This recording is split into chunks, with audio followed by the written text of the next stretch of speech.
Hi friends, ఈ రోజు మనం చెప్పుకోబోయే మూవీ కనల్. తమిళ మూవీ. భర్త లేని భార్య తన ఇద్దరు పిల్లల్ని కష్టపడి పెంచుతూ ఉంటుంది. భర్త లేని భార్య ప్రజెంట్ సమాజంలో ఎదుర్కొనే సమస్యలు ఏంటి అనేది ఈ మూవీలో క్లియర్ గా చూపించారు. ఇక స్టోరీలోకి వెళ్లే ముందు నా ఛానల్ ని సబ్స్క్రైబ్ చేసుకొని పక్కనే ఉన్న బెల్ ఐకాన్ని క్లిక్ చేయండి.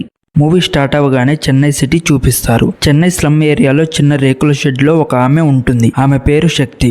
శక్తికి హేమ, కార్తి అని ఇద్దరు పిల్లలు ఉంటారు. మార్నింగ్ లేవగానే తన ఇద్దరు పిల్లల్ని లేపుతూ స్కూల్ కి వెళ్ళాలి, రెడీ అవ్వమని చెప్తుంది. వాటర్ ట్యాంక్ రావడంతో వెళ్లి వాటర్ తీసుకొని వచ్చి టిఫిన్ రెడీ చేసి పిల్లలకి పెడుతుంది. స్కూల్ కి రెడీ చేసి తను కూడా రెడీ అయ్యి పనికి వెళ్తుంది. కట్ చేస్తే అదే ఏరియాలో ఒక రిచ్ పర్సన్ ఉంటాడు. పేరు విన్సెంట్. అక్కడ అందరికి ఇంట్రెస్ట్ కి డబ్బులు ఇస్తూ వసూలు చేసుకుంటూ ఉంటాడు. అతని కళ్ళు శక్తి మీద పడతాయి.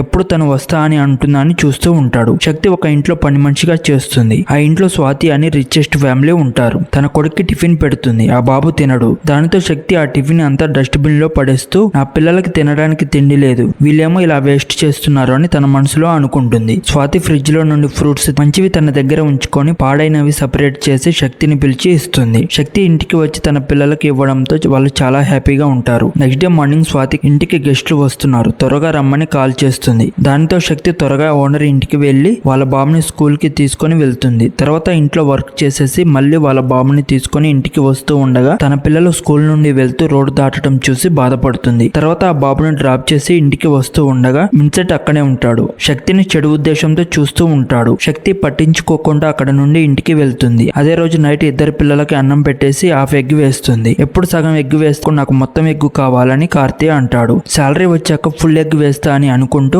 ఓనర్ ఇంట్లో డస్ట్బిన్ లో వేసిన ఎగ్స్ ని గుర్తు చేసుకుంటూ ఉంటుంది. తినేసి పడుకుంటారు. మార్నింగ్ లేచేసరికి కార్తీకి ఫుల్ గా జ్వరం వస్తుంది. పక్కన ఇంట్లో హేమని ఉంచేసి ఆ కార్తీని హాస్పిటల్ కి తీసుకొని వెళ్తుంది. డాక్టర్ చెక్ చేసి ఫీవర్ చాలా ఉంది, వైరల్ ఫీవర్ వచ్చింది, కొన్ని టెస్టులు చేయాలి, 1 or 2 days హాస్పిటల్లోనే ఉండాలి అని అంటాడు. శక్తి కంగారు పడుతుంది, ఎందుకంటే తన దగ్గర డబ్బులు లేవు. ఇటు చూస్తే కొడుక్కి బాలేదు. అలాగే హాస్పిటల్లో జాయిన్ చేస్తుంది. ఓనర్ స్వాతికి కాల్ చేస్తుంది మనీ కోసం. కానీ సిచ్యుయేషన్ వినకుండా వర్క్ లోకి రాలేదు ఎందుకని శక్తి మీద అరుస్తుంది. వేరే ఆమెకు కాల్ చేసి అడుగుతుంది. తను కూడా లేదు, విన్సెంట్ ని అడుగు, మనకి ఇచ్చేది అతను ఒక్కడే అని అంటుంది ఆమె. ఎవరు ఇవ్వకపోవడంతో చేసేది ఏం లేక విన్సెంట్ ఇంటికి వెళ్తుంది శక్తి. విన్సెంట్ కి శక్తి మీద ఎప్పటి నుండో కోరిక ఉంది. శక్తి లోపలికి వెళ్ళగానే నవ్వుతూ ఇలా వచ్చావు ఏంటి శక్తి అంటాడు. నా కొడుక్కి బాలేదు, డబ్బులు కావాలని అడుగుతుంది. అవునా, ఇదంతా నీదే, ఎంత కావాలో అంత తీసుకో అని డబ్బులు ఇస్తాడు. ఇంకా కావాలి అంటే తీసుకో అని ఇస్తూ ఉండగా వద్దు అని ఎంత కావాలో అంతే తీసుకుంటుంది శక్తి. టుమారో నాకు కాల్ చేయని విన్సెంట్ నవ్వుతూ శక్తితో అంటాడు. అతను ఎందుకు అలా అంటున్నాడో శక్తికి బాగా తెలుసు. తర్వాత శక్తి అక్కడ నుండి హాస్పిటల్ కి వస్తుంది. కార్తీక్ ఫీవర్ తగ్గిపోవడంతో డిశ్చార్జ్ చేసేటప్పుడు డాక్టర్ చెక్ చేసి ఒక పెన్ ని గిఫ్ట్ గా ఇస్తాడు. ఎందుకంటే కార్తీక్ కూడా మీలాగే డాక్టర్ అవ్వాలి అనుకుంటున్నాడు అని డాక్టర్ తో అంటాడు. శక్తి కార్తీని తీసుకుని ఇంటికి వస్తుంది. తర్వాత కార్తీ అక్కతో కలిసి ఇంటికి వచ్చి డాక్టర్ ఇచ్చిన పెన్నుతో నోట్బుక్ లో డాక్టర్ కార్తీక్ అని రాసుకుంటాడు. నైట్ ముగ్గురు పడుకొని ఉండగా విన్సెంట్ శక్తికి కాల్ చేస్తాడు. శక్తి లిఫ్ట్ చేసి ఎవరు అని అడుగుతుంది. విన్సెంట్ ని అని నవ్వుతూ ఉండగా కాల్ కట్ చేస్తుంది. వాడు మళ్ళీ కాల్ చేస్తాడు. అప్పుడు శక్తి పిల్లలు పడుకున్నారు, ఊకే కాల్ చేయకు అంటుంది. అవునా, అయితే నీతో కాసేపు మాట్లాడటానికి రానా అని అంటూ ఉండగా చూడు నీ మనీ నీకు ఇస్తా,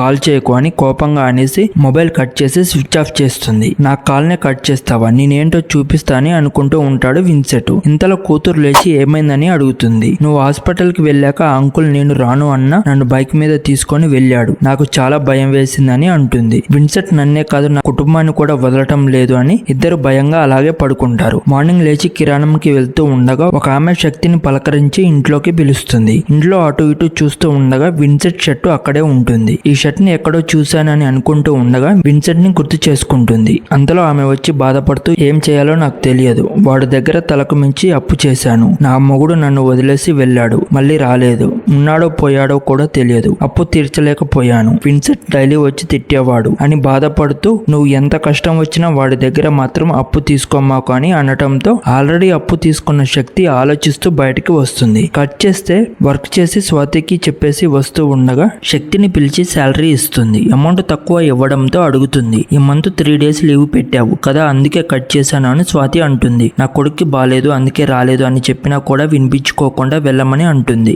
బాధతో బయటికి వస్తూ ఇప్పుడు వచ్చిన శాలరీతో అప్పు తీర్చాలా లేకపోతే ఇంట్లో ఖర్చులకు వాడాలా అని మయంలో పడుతుంది. కట్ చేస్తే అదే రోజు నైట్ స్వాతి తన హస్బెండ్ తో మాట్లాడుతూ అంటుంది, శక్తి పనికి సరిగ్గా రాదు కానీ శాలరీ మాత్రం ఫుల్ కావాలి అంట. 3 days రాలేదు, అందుకే మనీ కట్ చేసి ఇచ్చేటప్పుడు తన ఫేస్ చూడాల్సింది నువ్వు అని హస్బెండ్ తో అంటుంది. కొడుక్కి బాలేదు అనే కదా ఆమె రాలేదు, ఎందుకో కట్ చేసావని తన హస్బెండ్ అంటాడు. ఆమె కొడుక్కి బాలేకపోతే నన్ను ఏం చేయమంటావని స్వాతి అంటుంది. సరే ఇక్కడ కూర్చో, ఆమెకు శాలరీ ఎంత ఇస్తున్నావని అడుగుతాడు. 4,000 ఇస్తున్నాను అంటుంది. బయట కూడా చేస్తుంది 8,000 to 9,000 వస్తాయని అంటుంది. ఈ రోజుల్లో అవి సరిపోతాయా, మనకి మాత్రం అవి సరిపోతాయా, ఒకసారి లెక్క చెయ్యి అంటాడు. స్వాతి లెక్క చేస్తూ gas bill, current bill, school fees, tuition fees, petrol కి, వెజిటేబుల్స్ కి అన్ని కలిపి 12,000 అవుతాయి అంటుంది. ఇంకా అవి కాక బయట వెకేషన్ కి వెళ్తాం, బయట ఫుడ్ ఆర్డర్ చేసుకుంటాం, సడన్ గా నాకు ఏమైనా జరిగిన ఇన్సూరెన్స్ ఇంకా కంపెనీ నుండి రిఫండ్ వస్తుంది, ఆ మనీ నీకు ఫైనాన్షియల్ గా సరిపోతుంది. కానీ అలాంటి వాళ్ళకి ఏమీ లేవు, ఈ రోజు పనికి వస్తేనే అన్నం తింటారు, లేకపోతే తినలేరు అంటాడు.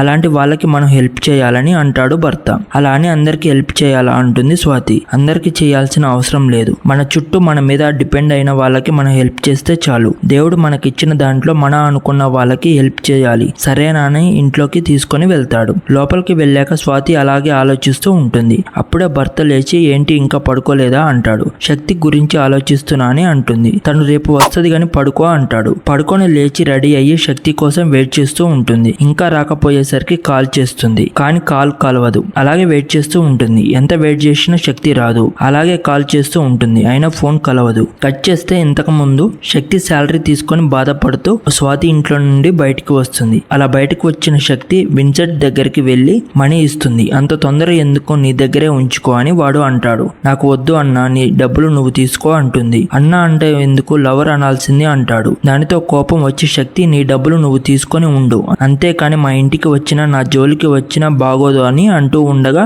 వాడు శక్తిని ఒకటి గట్టిగా కొడతాడు. నేను ఇంత ప్రేమగా మాట్లాడుతుంటే నువ్వు కోపంగా మాట్లాడుతావు ఏంటి, నిన్ను కావాలి అంటే ఏం చేసినా నన్ను అడిగేవాడు లేడు, నీ అంతటా నువ్వే వస్తావని చూస్తుంటే రెచ్చిపోతున్నావు ఏంటి అని బెదిరిస్తాడు వాడు. దాంతో శక్తికి కోపం వచ్చి కిరోసిన్ మనీ మీద పోసి నిప్పు అంటిస్తుంది. దానితో వాడి చెయ్యికి కూడా నిప్పు అంటుకుంటుంది. దాంతో శక్తి అక్కడ నుండి ఇంటికి వస్తుంది, కానీ భయంతోనే ఉంటుంది. ఎందుకు అంటే వాడు చెప్పిన మాటలు గుర్తుకు వచ్చి నిన్ను ఏం చేసినా నన్ను అడిగేవాడు లేడు అని అంటాడు. అది గుర్తు వచ్చి భయంతో ఒక చిన్న బుట్టలో అన్ని సర్దుకొని అక్కడ నుండి చాలా దూరం ప్రయాణం చేసి హైవే పక్కన ఒక హోటల్ దగ్గర ఆగుతుంది. ఆకలి అవ్వడంతో పిల్లలకి బన్ను కొని పెడుతుంది. అదే టైంలో టీవీలో అసురన్ క్లైమాక్స్ సీన్ వస్తుంది. డబ్బు ఉన్న వాళ్ళు మన దగ్గర నుండి అన్ని లాక్కుంటారు, కానీ మనం నేర్చుకున్న చదువుని ఎవరు తీసుకోలేరు అని ధనుష్ తన కొడుకుతో అంటాడు. అది చూసి ఏమా, కార్తిక్ బాగా ఇన్స్పైర్ అవుతారు. తర్వాత తమ ప్రయాణం అక్కడ నుండి కొనసాగిస్తారు. శక్తి ఎక్కడికి వెళ్ళినా కష్టపడి పని చేసుకుని బతకగలను అనే నమ్మకం ఉంది. ఇలాంటి వారు మన చుట్టూ ఉంటే తోచిన సహాయం చేయాలి. శక్తికి ఎవరైనా సహాయం చేసి ఉంటే ఇప్పుడు తన పిల్లలతో ఇలా రోడ్డున పడేది కాదు కదా అనేదే మూవీ కాన్సెప్ట్. దీంతో మూవీ కంప్లీట్ అవుతుంది. నా ఎక్స్ప్లెయిన్ కనుక మీకు నచ్చినట్టయితే నా ఛానల్ని సబ్స్క్రైబ్ చేసుకొని పక్కనే ఉన్న బెల్ ఐకాన్ని క్లిక్ చేయండి.